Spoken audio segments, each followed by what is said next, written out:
We're here on the State House steps in solidarity with 49 other groups gathered in every state capital this morning.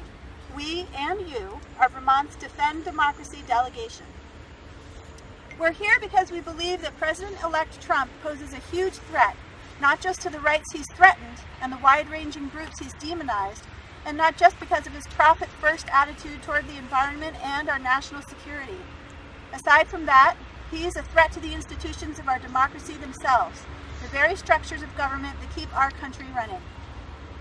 Trump was elected because a less than 1% margin of victory in 3 states tipped pledged Electoral College delegates in his favor. In one of those states, Michigan, the results of a recount were abandoned amidst reports of intimidation. We now know that Trump lost the popular vote by nearly 3 million. Furthermore, if states allocated the electoral vote as a percent of the popular vote, Clinton would win 270 electoral votes to Trump's 263. 1 week from today, Electoral College delegates will convene in each state capital and cast their official votes. That's right, President-elect Trump is not actually officially President-elect Trump until after December 19th when the Electoral College votes. Legally, in several states, electors can vote with their conscience. The process was designed that way by our founding fathers in case a candidate came along who was unqualified, a danger to the people's rights and our national security, and under the influence of a foreign power. We believe Donald Trump is such a candidate.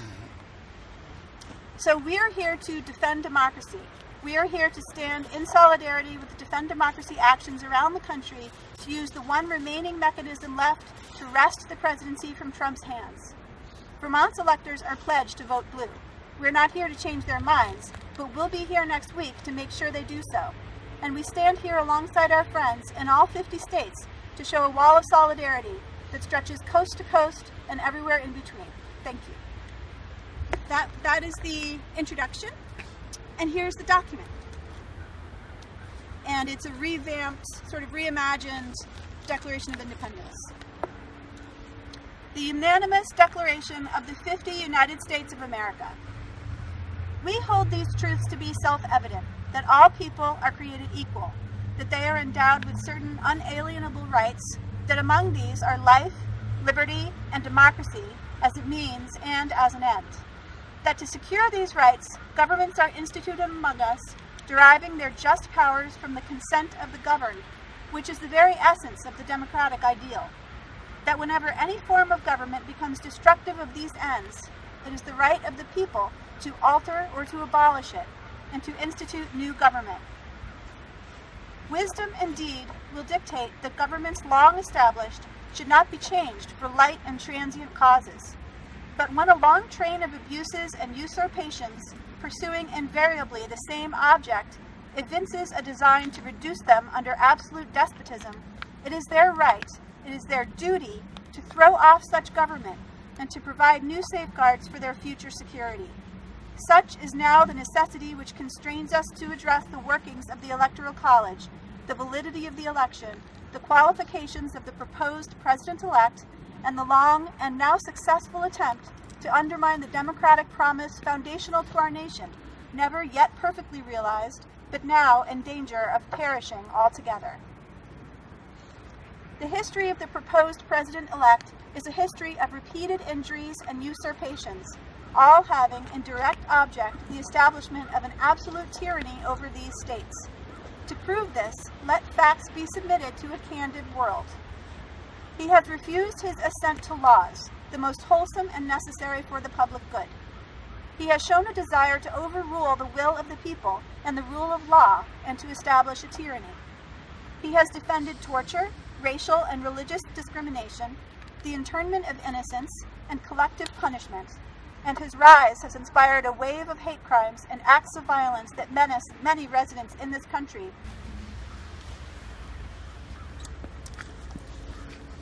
He and his advisors have committed to take further dramatic action to attack democracy itself by making basic participation in the democratic process more difficult and onerous, with the express intent of limiting the number of people who can vote, so that the small minority of Americans that support his policies can allow those committed to great selfishness and greed to rule over the majority. He has lost the popular vote by more than 2%, or 2.8 million votes, which renders it clear that the will of the people is not to make him president. And this in an election where disenfranchisement of millions of people of color, along with flaws, errors, failures, and allegations of corruption of the opaque election process, appear to have given him undue advantages. That even under those advantages he is not the winner of the vote of the people is yet further grounds for the vote of the electors to protect us against the harm he poses to our public safety, our standing in the world, our rule of law, and our slow but steady advance toward a more perfect union and a more democratic nation. We, therefore, the ordinary people, citizens, and residents of the United States, do, in the name and by authority of the good people of these 50 states, solemnly publish and declare that Trump must be stopped, that the election results must be questioned, and the Electoral College must act as the Constitution authorizes and the Founding Father Alexander Hamilton designed, to reject the transfer of power to one who does not have the support of the majority of voters, citizens, and/or residents, appears to have outright lost or won through tampering that recounts might have uncovered an Electoral College majority, and one so dangerously unfit and unqualified for it. And for the support of this declaration, with a firm reliance on the protection of divine providence, we mutually pledge to each other our lives, our fortunes, and our sacred honor. Thank you, everybody. That is the unanimous declaration of the 50 United States of America. And I'm very glad you all came. And I also wanted to give you some closing thoughts, which is, if you're interested in getting email updates about next week's vigil and any other related events, you can put your name on the paper. And you should like the Facebook page for Defend Democracy and check out their website, which is savedemocracy.org. It's also December1919.us. Both go to the same place. And consider writing to your electors. There's a really great site called directelection.org or .com? .org.